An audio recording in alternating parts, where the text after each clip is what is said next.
Hi, so in today's video, we'll be talking about how walking saved me from my bad habits such as doom scrolling and being antisocial and uh, just sitting around my room. So, ayun, every day, every morning, when I wake up, what I normally do is pagmulat talaga ng mata mismo, kinukuha ko talaga yung cellphone ko. Unang-una kong check yung notifications ko.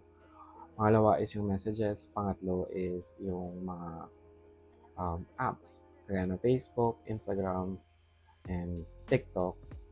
And then, naging routine ko na yan siya. Gagawin ko yan. And then, yan lang ako sa higaan ko.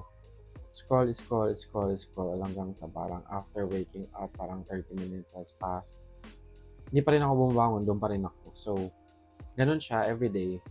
Then after naman nun, pagkagising ko, maghilamos ako. And then, balik ako ng kwarto. Nabalik ko ng kwarto, open ko yung TV, tapos start na akong mag-stream. Ano yung mga Netflix, yung mga Prime Video, Diyos ko marami ako mga subscription na ganyan. Yan na lang, dyan ako nakalagak na ako dyan.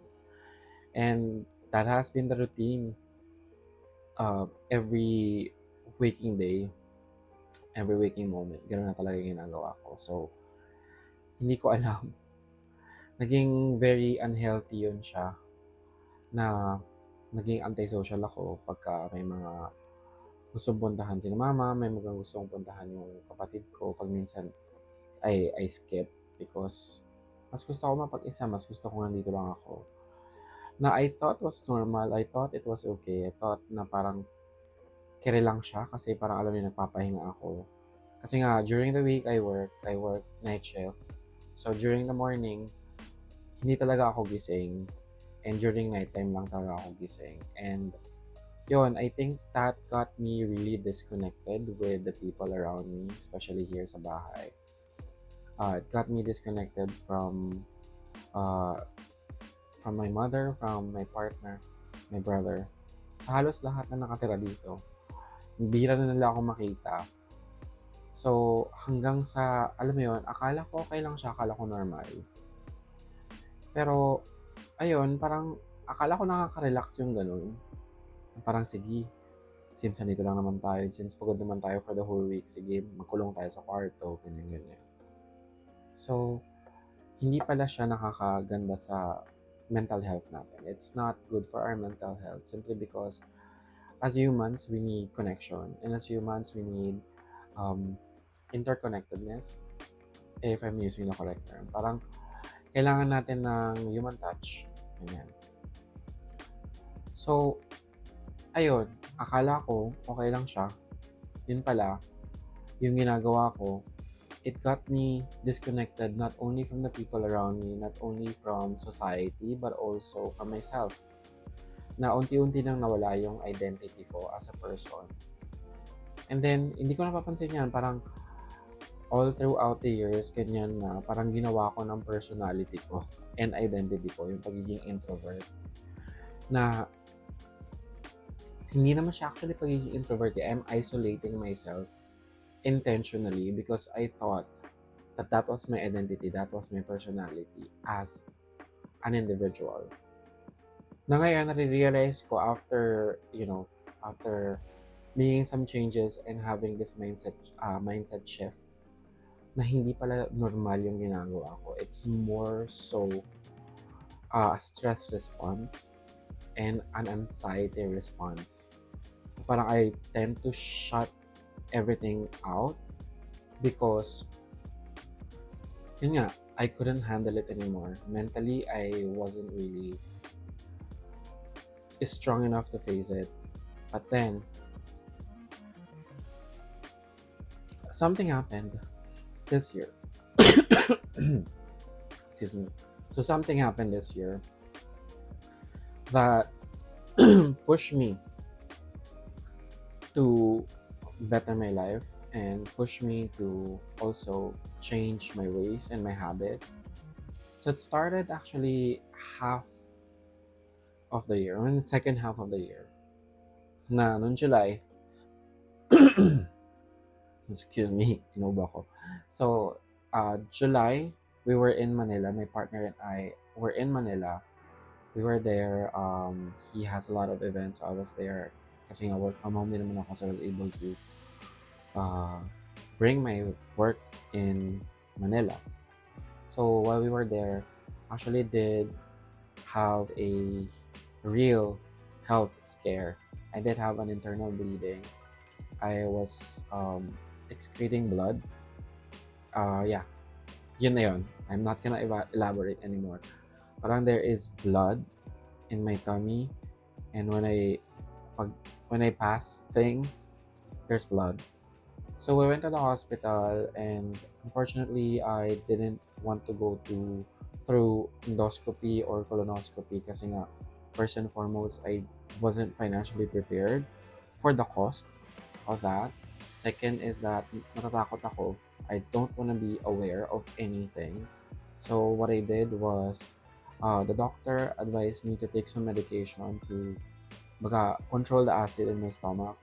Kasi parang sunod-sunod kasi yun siya. Sunod-sunod kasi na parang may mga events, may mga um, handaan, kainan, and I couldn't control myself. Parang ako, I was into just consuming and consuming. And since maraming pagkain, syempre kakain tayo. Masarap kumain eh. So yun, kakain tayo ng kakain. Dahil such time na parang alam mo yun, sumobra na ata. Na ayun, nagising ako one time na umapaw yung acid ko, pumunta siya sa esophagus ko, na sobrang burning yung sensation sa throat ko. And I think that's one reason kung bakit nagkaroon ako ng bleeding. Pero I just ignored it. And then, fast forward to a few days, yun na yung nag-start ako magkaroon ng bleeding. I was monitoring that, and I was too scared to ask for help. And then, ayun, eventually, I couldn't handle it anymore. I couldn't handle the anxiety and the stress. So, yun, we did go to the hospital, ask for some advice, and the doctor gave me some medication. It helped, nawala yung bleeding. Everything went back to normal, fortunately. But that moment changed my mindset into what I eat and then what I do and in my daily routine. So kumbaga parang that catapulted the change in my mindset na parang sabi ko, this is beginning to be unhealthy. Parang hindi na siya dapat ginagawa. I mean, I'm not getting any younger. So I have to pay attention to what I eat, what I put in my body, what I do physically, and what I do mentally and spiritually. So yung mga aspects ng buhay ko, parang kalat-kalat talaga siya for the first half of the year. I thought I was doing good because I was earning money and I was earning like a lot. Pero ayun, I think this is a blessing in disguise kasi lahat ng mga bagay-bagay since July this year, second half ng taon na to, tinanggal talaga lahat ni Lord. Parang, alam mo yun ako, nagulat din ako na hindi ko na-expect yung ganitong mga changes. So, first, yun nga, first yung health scare. So, yun yung July. Then, pagbalik namin dito sa Pangasinan, napansin ko, yung fur baby ko, yung pinaka close sa akin, si Coco, matamlay siya. So I wasn't really paying attention then. Parang sabi ko, siguro normal lang yan, ganyan, siguro na nanamlay lang kasi nga matagal kaming nawala. Almost 1 month kami kasi sa Manila eh. So, sabi ko siguro nanamlay lang. And napansin ko talaga nanghihina na siya, hindi na siya makatalon. Kahit sa mesa, hindi na siya makatalon. So, pinunta namin siya sa hospital, pinaserohan namin siya, and then, umukay naman siya. Umukay naman siya ng siguro mga 1 linggo. Then after noon, ayun na, nag-shutdown na yung health niya. Hanggang sa pinalik namin, parang sinwero ulit namin siya. Nagkasakit kasi ako noon, tapos nagkasakit din yung partner ko. And ako kasi, more on parang medyo spiritual tayo. So parang, I think, I know cats are magical creatures. So, ayun, parang siguro sinalo niya yung sakit. Kaya, siya yung nawala. I mean, I'm not rationalizing pagkawala niya or anything. Pero I just think, you know, and then after nun, yun nga, nawala siya. So, ang sakit makita yung paborito mong alaga na nahihirapan na. Hirap na siya. So, after nung swero niya, my partner and I decided to go to the doctor and seek advice kung